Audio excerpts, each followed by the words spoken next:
pendidikan lingkungan, serta teman-teman yang saya banggakan. Perkenalkan, nama saya Yeye Novita, NPM 20111000342. Kali ini saya akan memaparkan materi yang berjudul pemanfaatan limbah rumah tangga, khususnya sampah anorganik.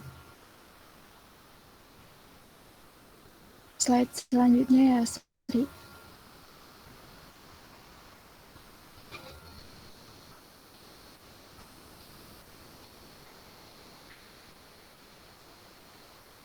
Lagi, Sri.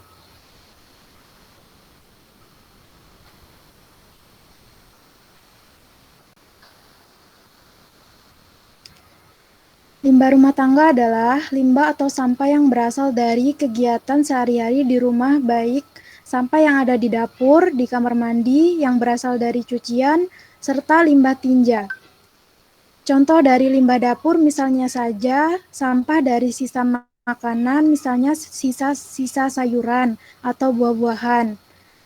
Terus sampah plastik, kertas, maupun tisu yang sudah tidak terpakai lagi, kemudian bumbu dapur yang sudah busuk, dan cangkang telur. Sedangkan contoh limbah yang dari kamar mandi seperti sampah plastik, bekas wadah sabun mandi atau sampo, pembersih toilet, serta deterjen. Kemudian contoh dari limbah cucian itu seperti air bekas deterjen, terus air bekas cucian piring.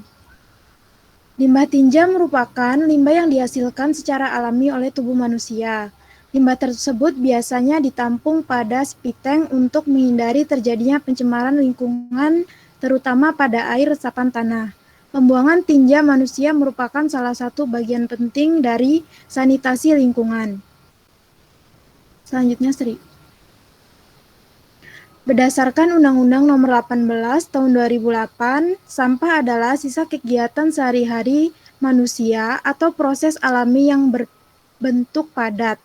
Berdasarkan sifat-sifat fisik dan kimianya, sampah dapat digolongkan menjadi yang pertama, sampah yang sudah membusuk, terdiri atas sampah organik seperti sisa sayuran, sisa daging, daun, dan lainnya. Yang kedua, sampah yang tidak mudah membusuk, seperti plastik, kertas karet, logam, sisa bahan bangunan, dan lainnya. Kemudian, sampah yang berupa debu atau abu, dan sampah yang berbahaya bagi kesehatan, seperti sampah yang berasal dari industri dan rumah tangga yang mengandung zat-zat kimia dan agen penyakit yang berbahaya. Selanjutnya, Sri. Sampah anorganik adalah sampah yang sudah tidak dipakai lagi dan sulit terurai. Sampah anorganik yang tertimbun di tanah juga dapat menyebabkan pencemaran tanah.